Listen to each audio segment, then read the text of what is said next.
إن الحمد لله نحمده ونستعينه ونستغفره ونؤمن به ونتوكل عليه ونعوذ بالله من شرور أنفسنا ومن سيئات أعمالنا من يهده الله فلا مضل له ومن يضلله فلا هادي له ونشهد أن لا إله إلا الله وحده لا شريك له ونشهد أن محمدا عبده ورسوله أما بعد فإن خير الحديث كتاب الله وخير الهدي هدي محمد صلى الله عليه وسلم وشر الأمور محدثاتها وكل محدثة بدعة وكل بدعة ضلالة وكل ضلالة في النار. أعوذ بالله من الشيطان الرجيم. بسم الله الرحمن الرحيم. ألف لام ميم ذلك الكتاب لا ريب فيه هدى للمتقين. وقال تعالى وَلْتَكُنْ مِنْكُمْ أُمَّةٌ يَدْعُونَ إِلَى الْخَيْرِ وَيَأْمُرُونَ بِالْمَعْرُوفِ وَيَنْهَوْنَ عَنِ الْمُنْكَرِ وَأُولَئِكَ هُمُ الْمُفْلِحُونَ. اللهم صل على سيدنا محمد وعلى آله وصحبه وبارك وسلم تسليما كثيرا كثيرا. لا إله إلا الله لا إله إلا الله لا الہ الا اللہ محمد الرسول اللہ صلی اللہ علیہ وسلم. ایمانی ساتھیوں، قرآن کریم یہ انسانوں کی لکھی ہوئی کوئی کتاب نہیں. قرآن کے علاوہ دنیا میں جتنی بھی کتابیں وہ انسانوں نے لکھی، لیکن قرآن یہ وہ واحد کتاب ہے جو اللہ کا کلام ہے، اور یہ کلام محمد ذیشان صلی اللہ علیہ وسلم کے قلب اطہر پر نازل ہوا ہے. یہ کلام اللہ تعالی نے رہتی دنیا کے انسانوں کے لیے ہدایت نامہ بنا کر بھیجا، گائیڈ بک بنا کر بھیجا. اللہ تعالی قرآن کریم میں ہی فرماتے ہیں ذالک الکتاب لا ریب فیہ، کہ یہ وہ کتاب ہے جس میں شک کی کوئی گنجائش نہیں، جس میں کوئی کجی نہیں، جس میں کوئی ٹیڑھ نہیں، جس میں کوئی بری بات نہیں. یہ سراپا ہدایت ہے، یہ آب حیات ہے، یہ نسخہ کیمیا ہے، یہ گائیڈ بک ہے. ہدی للمتقین، پرہیزگاروں کے لیے، اللہ تعالیٰ سے ڈرنے والوں کے لیے، ہدایت کے طلبگاروں کے لیے، اپنے نفوس کو پاک کرنے والوں کے لیے یہ سراپا ہدایت.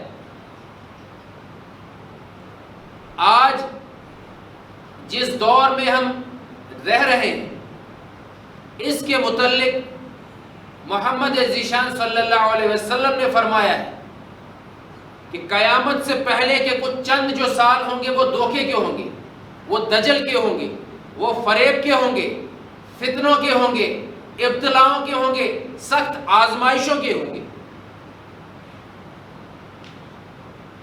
اس دور میں اگر ہم نے اپنے ایمان کو بچانا ہے، اپنی جان کو بچانا ہے، اپنی عزتوں کی حفاظت کرنی ہے، اپنی آخرت کو بنانا ہے، اپنے نوجوانوں کو بے رحمی سے، بے حیائی سے، فحاشی سے بچانا ہے، منشیات سے بچانا ہے، تو نسخہ کیمیا ہمارے پاس اللہ تعالیٰ کی دی ہوئی کتاب قرآن کریم. آج جس دور میں ہم جی رہے ہیں اس دور کے کچھ بہت بڑے بڑے فتنے جو انسانوں پر سیلاب کی طرح امڑ آئے ہیں، چڑھ دوڑے ہیں، اور انسانوں کے ایمان کو تباہ کر رہے ہیں، برباد کر رہے ہیں، ان کی آخرت کو بگاڑ رہے ہیں. چھوٹے چھوٹے بھی بہت سے فتنے ہیں، لیکن بڑے خطرناک کچھ فتنے ایسے ہیں جن میں دنیا کا ہر ایک انسان اس وقت غرق ہوا نظر آتا ہے. اس دور کے لیے اللہ کے نبی صلی اللہ علیہ وسلم نے پیشن گوئی فرمائی اور یہ کہا ایسے حالات ہوں گے ایک شخص صبح کو ایمان والا ہوگا، شام کو کافر ہو جائے گا، شام کو ایمان والا ہوگا، مومن ہوگا، صبح کافر ہو جائے گا۔ اور مزید وضاحت یہ فرمائی کہ دنیا کے تھوڑے سے فائدے کے لیے، تھوڑے سے روپے اور پیسے کے لیے وہ اپنی آخرت کا سودا کر دے گا، اپنی آخرت کو برباد کر لے گا۔ آج دنیا کا ہر ایک انسان مادہ پرستی کا شکار نظر آ رہا ہے۔ وہ شہر کا ہو، گاؤں کا ہو، پڑھا لکھا ہو، ان پڑھ ہو، کالا ہو، گورا ہو، مسلم ہو، غیر مسلم ہو، ہر ایک مادہ پرستی میں غرق۔ زیادہ سے زیادہ حاصل کرنے کی حرص نے انسانوں کو تباہ اور برباد کر رکھا ہے۔ ہم اخلاق اپنا بھول چکے، ہم کیا تھے بھول چکے، کہاں سے آئے تھے، کہاں جانا ہے وہ ہم نے بھلا دیا۔ صبح اور شام ہر ایک کے ذہن پر یہی دھن سوار ہے کہ کس طرح میں زیادہ سے زیادہ پیسہ کماؤں، زیادہ سے زیادہ مال کماؤں۔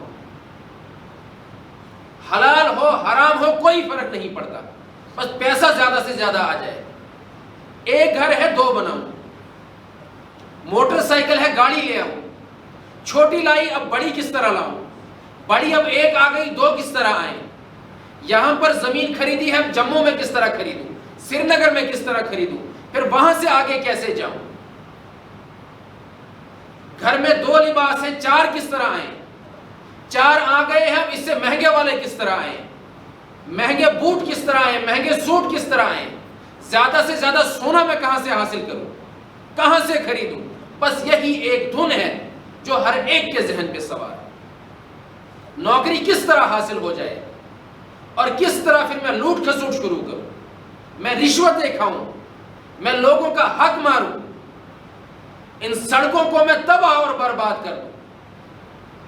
لوگ پانی کی بوند بوند کے لیے ترسیں، بجلی کے لیے ترسیں، سہولیات کے لیے ترسیں، اپنے حق کے لیے ترسیں، لیکن ان کے حق کے لیے جو آیا ہوا کہیں سے پیسہ ہو وہ میں گبن کر جاؤں، اس سے میں بڑی بڑی کوٹھیاں تعمیر کروں، بڑی بڑی گاڑیاں خریدوں اور اپنے بچوں پر، اپنے عیال پر، اپنی بیوی پر وہ پیسہ لٹاؤں۔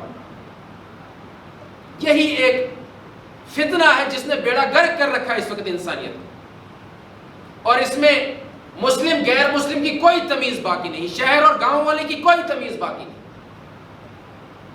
اور اللہ کے نبی صلی اللہ علیہ وسلم پہ قربان جائیں، اس وقت میں فرما دیا، ہمیں خبردار کر دیا، آگاہ کر دیا کہ مجھے غم نہیں، فکر نہیں اس بات کی کہ فقر و فاقے کی وجہ سے تم ہلاک ہو جاؤ کہ برباد ہو جاؤ، بلکہ مال کی کثرت آنے والے وقت میں میری امت کو لے ڈوبے گی، اس بات کی فکر ہے مجھے۔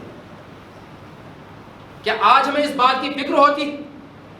اور یاد رکھیے، ایک باپ جب حرام سے کمایا ہوا پیسہ اپنے گھر میں لاتا ہے، ایک دانہ رزق کا جیسے ہی اس کی بیوی کے حلق سے نیچے اترتا ہے، بچے کے حلق سے نیچے گزرتا ہے، اللہ تعالیٰ کی طرف سے اس گھر پر عذاب نازل ہونا شروع ہو جاتا ہے۔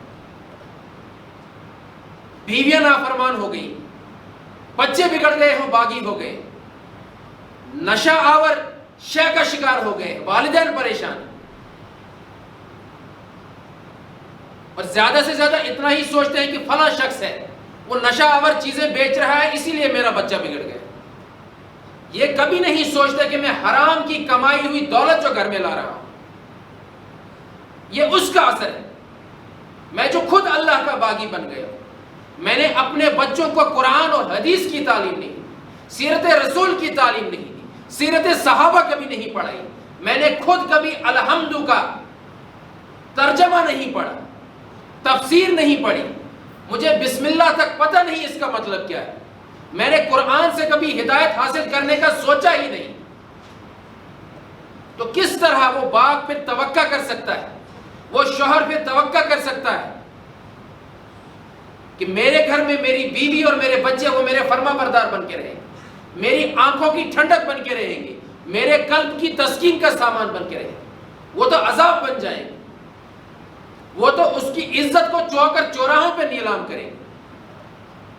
موبائل کے اسکرین پر اپنے والدین کی عزتیں نیلام کریں، فیس بک اور انسٹاگرام پر، ٹک ٹاک پر اپنے والدین کی عزتیں بندے آج نیلام کرتے نظر آتے ہیں۔ وجہ یہی ہے کہ مادہ پرستی کا شکار ہے ہم سب، زیادہ سے زیادہ کمانے کی ہرس ہمارے اندر آ گئی ہے، ہم اندھے ہو گئے، ہم بہرے ہو گئے، اور قرآن ایسے حال میں ہم کتنا بھی دن اور رات پڑھے کوئی فائدہ نہیں، کیونکہ اللہ تعالیٰ ہی خود فرما رہا ہے قرآن کریم میں، ذالک الکتاب لا ریب فیہ ھدی للمتقین، یہ ہدایت نامہ، یہ نسخہ کیمیا ہے پرہیزگاروں کے لیے، جو گناہ کرنے سے ڈرتے ہیں، گناہوں سے اپنے آپ کو بچاتے ہیں، جو پرہیز کرتے ہیں، جو اللہ سے ڈرتے ہیں، جو متقی ہیں، جن کے دل میں ہر وقت خوف خدا تاری رہتا ہے، یہ ان کے لیے نسخہ کیمیا ہے، ان کو فائدہ دے گی۔ حرام کمانے والے کو، ناچ اور گانے میں مگن رہنے والے کو قرآن کوئی فائدہ نہیں دے، گناہوں کو ترک کرنا پڑے گا۔ ہم نمازیں بھی پڑھیں اور پھر حرام بھی کھائیں، صبح گھر میں ختم قرآن ہو اور شام کو شادی میں ڈی جے چلے، رقص و سرور کی محفلیں گرم ہوں، ہم سیرت رسول بھی پڑھیں اور داڑیاں بھی مونڈیں، تو کہاں سے پھر دین اسلام ہمیں فائدہ دے؟ یہ قرآن کہاں سے ہمارے لیے نسخہ کیمیا بنے؟ اور اس پرفتن دور میں جبکہ ایمان کو بچانا انتہائی مشکل کام بن گیا ہے، اور ہم ایمان کو بچانے کا کوئی سامان اختیار نہ کریں، ہم کوئی تدبیر اختیار نہ کریں، ہم پیسے کی خاطر اپنوں کو بیچنے والے بن جائیں، اپنی عزتیں نیلام کرنے والے بن جائیں، اور پھر ہم یہ سوچیں نماز پڑھ لیں گے، تلاوت کر لیں گے، ہماری دنیا بھی بنے گی، عقبہ بھی بنے گی۔ ایسا کبھی نہیں ہوگا، نہیں تو قرآن کا یہ معجزہ ہے، اپنے اندر قرآن ایسا اعجاز رکھتا ہے۔ پوری دنیا بگڑی ہوئی تھی، فتنہ اور فساد ہر جگہ تھا، بالکل برہنہ ہو کر رات کی اندھیری میں ننگا ہو کر خانہ کعبہ کا طواف کرنے کو ثواب سمجھا جاتا، ایسا بگڑا ہوا معاشرہ تھا۔ لیکن جب اللہ کے نبی صلی اللہ علیہ وسلم نے دعوت دین کا کام شروع کیا، خیر کی دعوت دینا شروع کی، بھلائی کی دعوت دینا شروع کی، قرآن کا پیغام لوگوں تک پہنچانے کا کام شروع کیا، صحابہ نے ان کی اس دعوت پر لبیک کہا، تو ابو بکر صدیق ابن قحافہ الصدیق بن گئے، جن کی صداقت کی گواہی پھر قرآن دینے لگ گیا۔ عمر ابن الخطاب امیر المومنین فاروق اعظم بن گئے۔ یہی قرآن تھا، یہی اسلام تھا، یہی محمد ذیشان صلی اللہ علیہ وسلم۔ اس بے حیائی بے پردگی والے ماحول میں اس ہی قرآن نے، اس ہی اسلام نے، اس ہی محمد ذیشان نے عثمان ذی نورین کو ایسا بنا دیا کہ اس عثمان سے فرشتے بھی حیا کرنے لگے۔ انسان کو ایسی عظمت عطا کی کہ علی بن ابی طالب حیدر کرار بن گئے، خالد بن ولید اسلام کے بڑے سخت دشمن، وہ سیف اللہ، اللہ کی تلوار بن گئے، حسن اور حسین رضی اللہ تعالی عنہم جنت کے نوجوانوں کے سردار بن گئے، حضرت حنظلہ غسیل الملائکہ، اللہ تعالیٰ نے ایسی عظمت عطا کی، ایسا اکرام کیا اس اسلام کی بدولت کہ جب اس دنیا سے دے کے قربانی گئے وہ اللہ کے دربار میں، تو فرشتوں کے ذریعے سے ان کو اوپر اٹھایا گیا اور فرشتوں نے غسل دیا۔ ایسی عظمت عطا ہوئی ہے اس انسان، معمولی کا چھن کہ ایک اس انسانش فرشت غسل دے، یہ کوئی قصہ اور کہانی نہیں ہے، محمد ذیشان صلی اللہ علیہ وسلم کی حدیث۔ غسیل الملائکہ حنظلہ، کیسی عظمت عطا کی گئی انسان، لیکن اس عظمت کو پانے کے لیے، حاصل کرنے کے لیے قرآن کو اپنے سینے سے لگانا ہوگا، سنتوں سے اپنی زندگی کو مزین کرنا ہوگا، سجانا ہوگا۔ اس میں کوئی فرق نہیں چھوٹی یا بڑی سنت، سنت پر عمل کرنا ہمارے لیے واجب ہے۔ ہمارے افکار میں، ہماری سوچ میں آج ایک بگاڑ یہ بھی آ گیا ہے، ہم کہتے ہیں فرض ضروری ہے، سنتوں میں اپنی مرضی ہے۔ ایسا بالکل بھی نہیں۔ سنتیں اللہ کے نبی صلی اللہ علیہ وسلم کا طریقہ کار ہے، جن پر عمل کرنا ہمارے لیے واجب ہے، اس میں کوئی چھوٹ نہیں، اور ہمیں کوئی اختیار نہیں کہ جس سنت پر چاہے عمل کرے اور جس کو چھوڑ دے، بالکل بھی نہیں۔ اللہ کے نبی صلی اللہ علیہ وسلم نے کہا، صحابہ نے عمل کر کے دکھایا۔ اللہ کے نبی صلی اللہ علیہ وسلم نے کیا، صحابہ نے عمل کر کے دکھایا۔ ہمیں بھی ان و من اس پہ عمل کرنا، تب جا کر نجات پائیں گے، تب جا کر ایمان ہمارا محفوظ ہوگا۔ اس وقت مادہ پرستی کے بعد سب سے بڑا فتنہ جو انسانیت کو لے ڈوب رہا ہے وہ بے حیائی کا ہے، فحاشی کا ہے، بے غیرتی کا ہے، بے پردگی کا ہے۔ اور موبائل فون کے ذریعے سے بے حیائی کے، بے رہروی کے، بدکاری کے بازار کو ایسا گرم کیا گیا ہے، ایسا بھڑکایا گیا ہے کہ کوئی جوان، کوئی بچہ، کوئی بوڑھا اس فتنے سے محفوظ نہیں۔ وہ شہر ہو، گاؤں، وہ صحرا ہو، وہ جنگل ہو، وہ کھلے میدان ہو یا پہاڑ ہو، ہر جگہ موبائل کا فتنہ پہنچ چکا ہے۔ اور اس فتنے نے ایسا تباہ کیا انسان کو کہ ادھیڑ عمر کے لوگ بھی اللہ کے باغی بن گئے، نافرمان بن گئے، فتنے اور فساد کے شکار بن گئے۔ ادھیڑ عمر کی عورتیں بھی اپنے شوہر کو، اپنے بچوں کو، یہاں تک کہ گھروں میں پوتے پوتیاں ہیں ان کو چھوڑ کر کسی شیطان کے ساتھ فرار ہو گئی۔ ایسا فتنہ برپا کیا اس موبائل۔ ہر ایک آج اپنے موبائل سکرین پر دن اور رات وقت گزار رہا ہے۔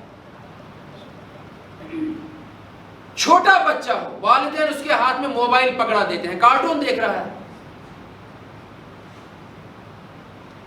چھوٹے بچے کو اٹھا کر ہم اپنے سینے سے لگانے چاہیے تھے، آج ماں کہتی ہے نہیں موبائل دیکھ رہا ہے، میں گھر کا کام کاج کر رہی ہوں، میں صفائی کر رہی ہوں، موبائل پہ بزی۔ اور آج کی نوجوان نسل، موبائل نے اس کو تباہ اور برباد کر دیا۔ دنیا کے تھوڑے سے فائدے کی خاطر کہ میں مشہور ہو جاؤں، میں معروف ہو جاؤں، میرا ویڈیو ہر جگہ وائرل ہو جائے، کوئی تمیز باقی نہیں رکھی۔ بےہودہ قسم کے ویڈیو بناتے ہیں، بےہودہ قسم کے لباس پہنتے ہیں، بےہودہ قسم کے گانے گاتے ہیں، صرف اس لیے کہ میں مشہور ہو جاؤں، ویڈیو میرا وائرل ہو جائے، چاہے میری آخرت برباد ہوتی ہے ہو جائے۔ اس چھوٹے سے ننھے منھے بچے کی تربیت ہم نے اپنے گود میں کرنی تھی۔ ہم آج موبائل فون کو کہتے ہیں تو یوٹیوب کے ذریعے سے، ٹویٹر اور ٹک ٹاک کے ذریعے سے، انسٹاگرام کے ذریعے سے میرے بچے کی تربیت کریں۔ آج والدین مربی نہیں اپنے بچوں کی، آج کی نوجوان نسل کے یا چھوٹے بچوں کے مربی کی حیثیت موبائل فون نے اختیار کر لی۔ 4 6 موبائل فون ایک گھر میں، باپ کو کوئی فکر نہیں کہاں سے آ رہے ہیں، کون دے رہا ہے۔ 10 15 20 ہزار کے، 50 ہزار کے، لاکھ روپے کے موبائل فون ہمارے نوجوانوں کے ہاتھ میں۔ باپ 10 یا 15 20 ہزار روپے مہینے کا کماتا ہے، لیکن اپنے نوجوان بیٹے یا بیٹی سے باپ یہ نہیں پوچھتا کہ لاکھ روپے کا موبائل تو کہاں سے لائے۔ باپ ایسا دیوس بن چکا ہے، ایسا بے غیرت ہو چکا ہے، ہمت ہی نہیں ہوتی۔ اور اگر باپ کو سمجھایا جاتا ہے وجہ کیا ہے، وہ وہاں سے یہی کہتا ہے بچے باغی ہو گئے، ناز بونٹ چوتھن مار دی شورچ کر پچھتمن گھر پر کا سب چلت کیا کرو مجبور۔ اور باپ خود سگریٹ پیے گا اور اس کو حرام نہیں سمجھے گا تو لازم ہے اس کا بیٹا چرس پیے گا، افیم کا استعمال کرے گا، انجیکشن لگائے گا، باقی نشہ اور چیزوں کا استعمال کرے گا۔ یہ بھی ایک بہت بڑا دھوکہ ہے جو ہم کو لگ گئے. ہم کہتے ہیں سگریٹ حرام نہیں. نشہ آور کوئی بھی چیز ہو شریعت مطہرہ میں اس کو حرام قرار دیا گیا. یہ تھوڑی تھوڑی سی شریعت لینا اپنے مزے کی اور باقی چھوڑ دینا پھر اللہ تعالیٰ کی طرف سے عذاب اور پھٹکار دیا.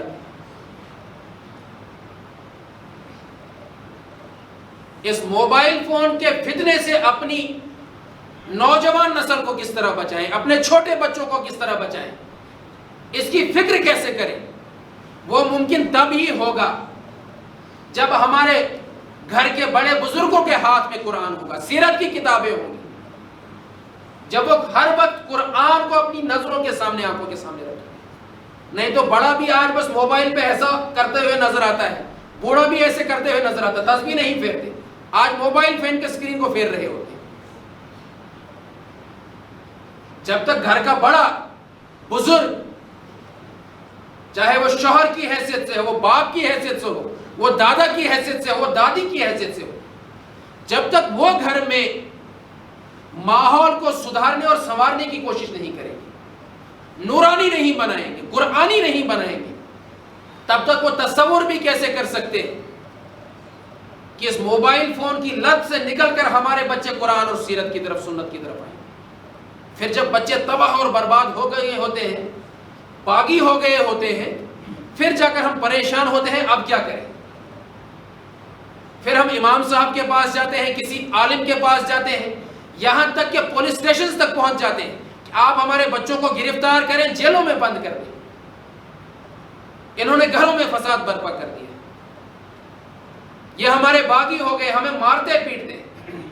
اے کاش کہ حلال کا لقمہ تو نے اپنے بچے کو کھلایا ہوتا, اے کاش کہ اپنے چھوٹے بچے کو اپنی گود میں پکڑ کر تو نے وقت دیا ہوتا, اس کو محبت کے بوسے دیے ہوتے, اس کو گود میں لوریاں دی ہوتی, حسبی ربی جل اللہ,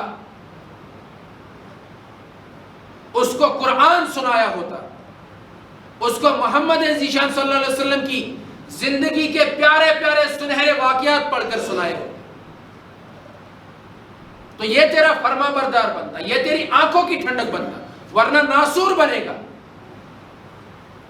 اس کی نافرمانیوں کی وجہ سے تیرا سینہ پھٹ کر رہ جائے گا, تیری قبر بھی برباد ہو جائے گی, تیری آخرت برباد ہو جائے گی, کیونکہ تیری بیوی, تیرے بچے تیری رعیت ہیں. اللہ تعالیٰ سوال کرے گا قیامت کے دن کہ تمہارے ماتحت جو تمہاری رعیت میں تھے, تمہارے کنٹرولر اختیار میں تھے, تمہیں میں نے ان کا سرپرست بنایا تھا, ذمہ دار بنایا تھا, بتاؤ ان کی تربیت کا کیا انتظام کیا. قیامت کے دن ہی ایک عورت کو جہنم میں دھکیل دیا جائے, وہ کہے گی ٹھہر جاؤ, میرے ساتھ کچھ اور بھی ہیں جن کو لازماً میرے ساتھ جہنم میں دھکیلا جانا چاہیے. میرا باپ, اس نے میری تربیت کا کوئی انتظام نہیں کیا, میری تربیت کی اس کو کوئی فکر نہیں تھی, اس کو بس ایک ہی فکر تھی کہ یہ سکول جائے, کالج جائے, نمبر لائے, نوکری حاصل کرے, بی ایس سی نرسنگ کے کورسز کے لیے گھر سے ہزاروں کلومیٹر دور جائے, ڈاکٹری کے کورسز کے لیے گھر سے ہزاروں کلومیٹر دور جائے, بس اسی بات کی فکر تھی. میری آخرت کی اس کو کوئی فکر نہیں, میری زندگی کو سنوارنے کی اس کو کوئی فکر نہیں. کہا جائے گا باپ جس پر جنت واجب ہو چکی ہے اس کو واپس بلاؤ, کیونکہ یہ بچی شکوہ کر رہی, شکایت کر رہی, میرے باپ نے میری تربیت کا کوئی انتظام نہیں کیا, اس نے کبھی مجھے قرآن نہیں پڑھایا, اس نے بس مجھے مادہ پرستی کا شکار بنایا, میرے سامنے دنیا ہی دنیا رکھی, دنیا کی بڑی بڑی بلڈنگیں, گاڑیاں, عیش و عشرت, لباس, بس اسی کو میری زندگی کا مقصد بنایا. باپ کے بعد بھائی نے بھی میری تربیت کا کوئی انتظام نہیں کیا, میری آخرت کی کوئی فکر نہیں, اس کو بھی جنت سے واپس نکالو, پھر شوہر کو بھی واپس نکالو, پھر بیٹے کو بھی واپس نکالو, اور سب کو لے جا کے اوندے منہ خذوہ فغلوا ثم الجحیم صلوا, پیشانی کے بالوں سے پکڑ کر منہ کے بال گھسیٹ کر لے جاؤ, ان کو جہنم میں دھکیلو. یاجائی مستستھاپترا خذوہ فغلوا ثم الجحیم صلوا, یاجائی مستستھاپتراون اور دبن بچوائنی اور کھکڑ دیون دیون اور کھکڑ دیون دیون ترایون جہنم اسمس. اور فرشتوں کو وہاں کسی جہنمی پر کوئی آرز، کوئی ترس، کوئی رحم نہیں آیا، اور ہم مگن ہیں بس دنیا سجاتے جائیں، کمرے پہ کمرہ بناتے جائیں، ایک چھت کے بعد دوسرا چڑھاتے جائیں، گاڑی کہاں سے لائیں، لباس کہاں سے لائیں، زیادہ سے زیادہ کس طرح کمائیں، بس یہی ایک فکر ہمارے اذہان کو کینسر کی طرح لگ گئی اور کھا چکی۔ اپنا محاسبہ کرے ہر ایک کہ اس کے علاوہ مجھے کوئی فکر ہے بھی؟ بس پڑھ رہا ہوں کس لیے؟ نوکری حاصل کرنی، نوکر بننا، پیسے کمانے ہیں بس۔ اگر نوجوان کو بھی صرف اتنی ہی فکر لاحق ہوگی، تعلیم حاصل کرنے کی غرض ہی یہی ہوگی کہ نوکر بننا ہے، نوکری کرنی ہے، پیسے کمانے، تو کس طرح پھر ممکن ہے کہ قوم بگاڑ سے بچ جائے، فساد سے بچ جائے؟ اور جیسا کہ پہلے عرض کر چکا ہوں، یہ مادہ پرستی کا اور بے حیائی کا سیلاب جو ہے اس نے پوری دنیا کے انسانوں کو غرق کر رکھا ہے۔ کچھ تو اٹھیں چند ایک جو مادہ پرستی کو ٹھوکر مار دیں، جو پرہیزگزار بن جائیں، جو ایسے پاک باز بن جائیں کہ فرشتے ان کے دامن پہ سجدہ کریں، جو ایسے پاک باز اس معاشرے میں بن کے خود کو ثابت کریں کہ رہتی دنیا تک ان کی مثالیں دی جائیں۔ قرآن کریم میں اللہ تعالیٰ نے فرمایا ہے وَلْتَكُمْ مِنْكُمْ أُمَّةٌ يَدْعُونَ إِلَى الْخَيْرِ، کہ تم میں سے لازماً کچھ لوگ ہونے چاہیے ایسے جو انسانوں کو خیر کی طرف، بھلائی کی طرف رس رس کن بلائے گا۔ لوگ جہنم کی طرف دوڑے جا رہے ہیں، تم ان کو جنتوں کی طرف بلاؤ۔ لوگ بے حیائی کی طرف دوڑ رہے ہیں، حرام کی طرف دوڑ رہے ہیں، رشوتوں کی طرف دوڑ رہے ہیں، تم ان کو حیا کی طرف بلاؤ، تم ان کو حلال کی طرف بلاؤ، تم ان کو خیر کی طرف بلاؤ، تم ان کو برکتوں کی طرف بلاؤ، لوگوں کی آخرت کی فکر کرنے والے بن جاؤ۔ کچھ تو تم میں سے ایسے ہو، اور چند ایک دیوانے ہی اگر دعوت توحید لے کر کھڑے ہو جاتے، اسلام کے پیغام کو لے کر کھڑے ہو جاتے، تو شیطان جتنے بھی ہوں، لاکھوں کروڑوں کی تعداد میں، ان کی صفوں میں زلزلہ برپا ہو جاتا ہے۔ اور خیر نے انشاءاللہ غالب آنا ہے، غالب ہو کر رہے۔ مسئلہ یہ ہے کہ اس میں ہمارا رول کیا ہو۔ تم میں سے کچھ تو ایسے ہیں جو خیر کی دعوت دیں، وَيَأْمُرُونَ بِالْمَعْرُوفِ، اور نیکی کا حکم کرنے والے، بھلائی کا حکم کرنے والے، وَيَنْهَوْنَ عَنِ الْمُنْكَرِ، اور برائی سے روکنے والے، بے حیائی سے، تمباکو نوشی سے، کرپشن سے، موبائل فون کے غلط استعمال سے،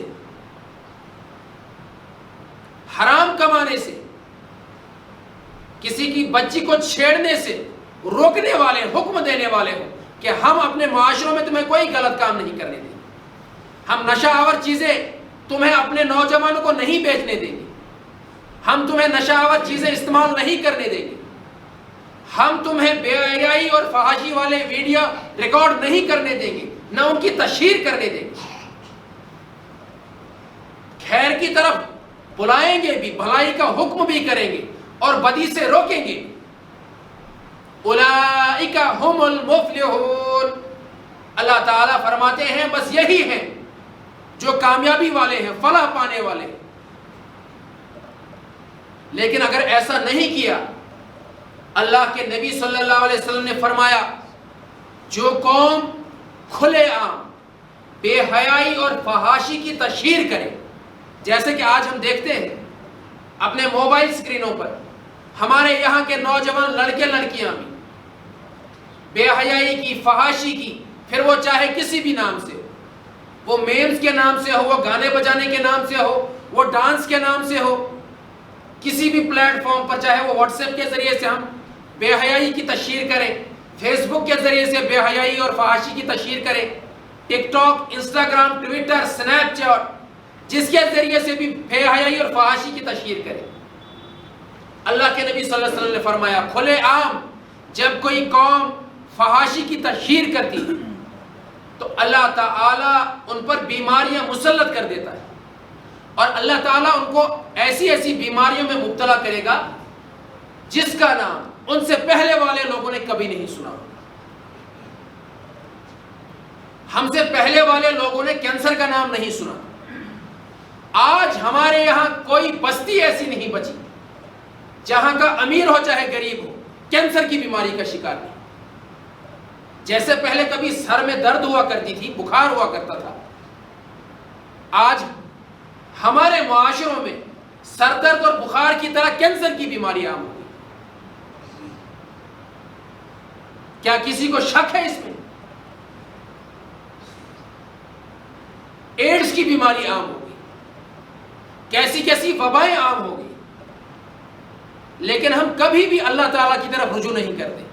بس یہی فکر کرتے ہیں اچھا شاید موبائل فون کے ریڈیشن کی وجہ سے کینسر بڑھ رہا ہے، شاید کھانوں کی وجہ سے، پتہ نہیں کس کس قسم کے کھانے کھاتے ہیں اس کی وجہ سے کینسر عام ہو رہا ہے. یہ تو اسباب ہے، لیکن شر اور خیر اللہ تعالیٰ کے حکم سے ہی، اس کے علاوہ باقی تو کوئی معاملہ نہیں. یہ اسباب ہے، چاہے موبائل کے ذریعے سے پھر کینسر کی بیماری عام ہو رہی ہو، کھانے پینے کی وجہ سے بیماری عام ہو رہی ہو، یا سب سٹینڈرڈ اڈلٹریٹڈ دوائیوں کی وجہ سے کینسر کی بیماری عام ہو رہی ہے. اسباب ہے، اسباب کی فکر تو ہم کرتے ہیں، لیکن اسباب کس کے دست قدرت میں ہے اس کی ہم فکر نہیں کرتے. اللہ پکڑ فرما رہا ہے، ہم اللہ تعالیٰ کی طرف رجوع ہی نہیں کرتے. اور یہ سیلاب جو ہے مادیت کا اور بے حیائی کا ہر گھر میں گھس چکا ہے، ہر دل میں گھر کر چکا ہے. ابھی بھی وقت ہے، ابھی بھی گنجائش. حضرت حذیفہ بن یمان رضی اللہ تعالیٰ عنہ اللہ کے نبی صلی اللہ علیہ وسلم کی ایک روایت نقل کرتے ہیں. کہتے ہیں کہ اللہ کے نبی صلی اللہ علیہ وسلم نے فرمایا، اس ذات کی قسم جس کے دست قدرت میں میری جان ہے. یعنی اللہ کے رسول صلی اللہ علیہ وسلم اللہ تعالیٰ کی قسم کھا کر کہہ رہے ہیں، تم لازماً بھلائی کا حکم دو گے اور برائی سے روکو گے. اگر تم نے ایسا نہیں کیا تو یاد رکھنا اللہ تعالیٰ تمہیں عذاب میں مبتلا کر دے گا. پھر تم لوگ دعائیں کرو گے لیکن اللہ تعالیٰ تمہاری کوئی دعا نہیں سنے. آج کیا ہماری دعائیں قبول ہوتی؟ اللہ تعالیٰ کے سامنے ہم گڑ گڑاتے ہیں، روتے ہیں، سسکتے ہیں، دعائیں قبول نہیں. وجہ یہی ہے کہ ہم بھلائی کا حکم نہیں کرتے، ہم برائی سے لوگوں کو نہیں روکتے. ہم شادیوں میں ناچ گانا دیکھتے ہیں اور لطف اندوز ہوتے ہیں، روکنے کی کوئی کوشش نہیں کرتے. حتیٰ کہ دیندار نوجوان ہو، اس کی اپنی شادی ہو یا گھر میں کسی اور کی شادی ہو، وہاں بھی ناچ گانا ہوتا ہے، بے پردگی ہوتی ہے، اس کو روکنے کی کوئی کوشش نہیں کرتے. ہم لوگوں کو سگریٹ پیتے دیکھتے ہیں، ہم لوگوں کو چرس پیتے دیکھتے ہیں، ہم لوگوں کو ہیروئن کا استعمال کرتے ہوئے دیکھتے ہیں، ہم لوگوں کو رشوتیں کھاتے دیکھتے ہیں، اس رشوت کے پیسے سے بڑی بڑی بلڈنگیں تعمیر کرتے ہوئے دیکھتے ہیں. کیا ہم روکنے کی کوئی کوشش کرتے ہیں؟ بلکہ ان حرام کمانے والوں کی عزتیں کرنا ہم اپنے لیے باعث فخر سمجھتے ہیں. ان کے گھروں میں جا کے دعوتیں کھانا، دعوتیں اڑانا، بے دین تو چھوڑو، دیندار طبقہ، حرام خوروں کی دعوتیں جا کے وہاں پر مزے اڑانا، اس کو اپنے لیے باعث فخر سمجھتے ہیں. اللہ کے نبی صلی اللہ علیہ وسلم کی ایک اور حدیث، حضرت ابو ہریرہ رضی اللہ تعالیٰ عنہ راوی کہتے ہیں کہ تم لازماً بھلائی کا حکم کرو اور برائی سے لوگوں کو روکو. اگر تم نے ایسا نہیں کیا تو بات سمجھنے والی ہے، سمجھیے گا اس بات. اور اگر سمجھا اور عمل کیا تو اللہ تعالیٰ ظالم حکمرانوں سے بھی نجات دے.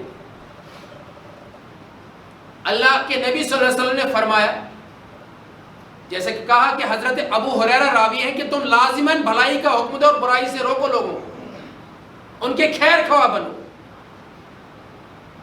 اگر تم نے ایسا نہیں کیا تو اللہ تعالی تم پر، تم ہی میں سے ظالم لوگوں کو حکمران بنا کر تمہارے اوپر مسلط کر دے گا، جو تمہیں ستائیں گے، جو تم پر ظلم کے پہاڑ توڑیں گے. اور ہوگا کیا پھر؟ تمہارے نیک لوگ اللہ تعالیٰ سے دعائیں کریں گے کہ اے اللہ اس عذاب کو ہمارے اوپر سے ٹال دے، اس ظلم و بربریت کا جو بازار گرم ہو رکھا ہے اس کو روک دے، اس کو ٹھنڈا کر دے. لیکن اس وقت پھر تمہارے نیک لوگوں کی دعائیں قبول نہیں. لہذا ابھی بھی وقت، قرآن کو اپنے سینوں سے لگائیں، موبائل فون کا کم سے کم استعمال کریں. اپنے چھوٹے بچوں کے ہاتھوں میں موبائل نہ دیں، اپنے نوجوانوں کے ہاتھوں میں موبائل نہ دیں. گھر میں اگر مجبوری میں موبائل رکھنا بھی پڑے، اینڈرائڈ فون بالکل بھی نہ دیں، اسمارٹ فونز بالکل ہی نہ دیں. رابطہ کرنے کے لیے چھوٹا فون گھر میں کافی. یہ آن لائن کلاس کے بہانے اس کے ذریعے سے بھی طلبہ کو، طالبات کو تباہ اور برباد کر دیا گیا. خبردار رہیں، پہرے دار بنے. جیسا ایک پہرے دار پہرا کرتا ہے اپنی بکریوں کے ریوڑ کا کہ کہیں کوئی خونخوار درندہ جانور آ کر میری کسی بکری کو شکار نہ کر لے. ایسی فکر اپنے اوپر طاری کر لیں، اپنے بچوں کی، اپنے اہل و عیال کی. پہرے دیں اور صبح شام قرآن کی تعلیم سے، سیرت کی تعلیم سے اپنے گھروں کے ماحول کو مزین کریں. اور وقت کے امام بھی، ان پر بھی لازم ہے کہ وہ صرف نمازیں نہ پڑھائیں بلکہ دن میں کم از کم کسی ایک نماز پر، چاہے عصر کی ہو یا مغرب کی ہو، عشاء کی ہو، ماحول بنائیں. سیرت کے درس ہو مسجد میں، تفسیر کے درس ہو مسجد میں، سنانا شروع کریں. باقی لوگوں کو جمع کرنا وہ اللہ کا کام، کہنے والے کا کام کہنا ہے، لوگوں تک پہنچانا اللہ کا کام. امام صاحب بیٹھے یہاں پر درس دینے کے لیے، کوئی نہیں آتا، سناتے جائیں. عملہ جمع کرنا وہ اللہ تعالیٰ کے ہاتھ. اللہ تعالیٰ مادیت کے فتنے سے اس قوم کی حفاظت فرمائے، بے حیائی کے فتنے سے اس قوم کی حفاظت فرمائے، موبائل کے فتنے سے اس قوم کی حفاظت فرمائے. اللہ تعالیٰ ہمیں خیر کی دعوت دینے والا بنائے، برائی کا کلا کما اور برائی کا خاتمہ کرنے والا ہمہ بنائے.